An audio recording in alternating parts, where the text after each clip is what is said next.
স্বল্পমেয়াদী কোনো পরিকল্পনা নয়, এবার সুদূর প্রসারী লক্ষ্য নিয়েই এগোতে চাই। বাংলাদেশ ক্রিকেট বোর্ডে বসেছিল ম্যারাথন বোর্ড সভা, আর তা শেষে জানা যায় বর্তমান অধিনায়কদের উপরেই রাখা হচ্ছে পূর্ণ আস্থা। এমনকি কোচিং প্যানেলে এসেছে বাংলাদেশ ক্রিকেটের কিংবদন্তি মুখ। বাংলাদেশ ক্রিকেট নিয়ে যারা ভাবেন তাদের এমনটা অনেক দিনের চাওয়া, আর সেটাই পেল পূর্ণতা। রফিককে স্পেশালিস্ট স্পিন বোলিং কোচ হিসেবে নিয়োগ দিয়েছে বিসিবি। দেশের স্পিন শক্তিকে আরও সমৃদ্ধ করতেই এই উদ্যোগ। দেশ আর ক্রিকেটের প্রতি ভালোবাসা, আছে আন্তর্জাতিক অভিজ্ঞতা, সঙ্গে এতদিনের কর্মদক্ষতা, এবার নিংড়ে দেওয়ার পালা। এক্ষেত্রে এই লোকটাই সেরা। রফিক এখন তাই কাজ করবেন তরুণ ও জাতীয় দলের স্পিনারদের সঙ্গে। এদিকে টি-20 ফরম্যাটে অধিনায়ক হিসেবে দায়িত্ব চালিয়ে যাবেন লিটন কুমার দাস, সহ অধিনায়ক হিসেবে সাইফ হাসান।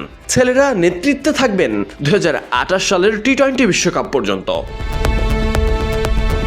অন্যদিকে একদিনের আন্তর্জাতিক ক্রিকেট অর্থাৎ ওয়ানডে ক্রিকেটে অধিনায়ক থাকছেন মেহেদী হাসান মিরাজ, আর সহ অধিনায়ক হিসেবে দায়িত্ব পালন করবেন নাজমুল হোসেন শান্ত।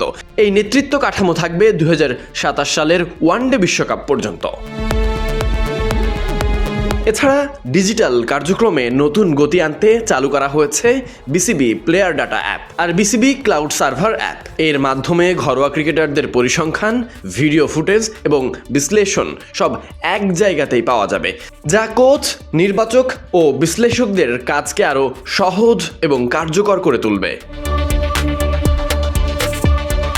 পাশাপাশি দীর্ঘদিন পর আবারও চালু হচ্ছে খেলোয়াড়দের জন্য বিসিবির বার্ষিক পুরস্কার প্রদান অনুষ্ঠান। মাঠের পারফরমেন্সে খেলোয়াড়দের স্বীকৃতি দেওয়ার পাশাপাশি গুরুত্ব দেওয়া হচ্ছে ক্রিকেট সাংবাদিকতাকে। সেই ধারাবাহিকতায় ক্রীড়া সাংবাদিকদের পেশাগত উন্নয়নের জন্য চালু করা হচ্ছে বিশেষ বৃত্তি কর্মসূচি।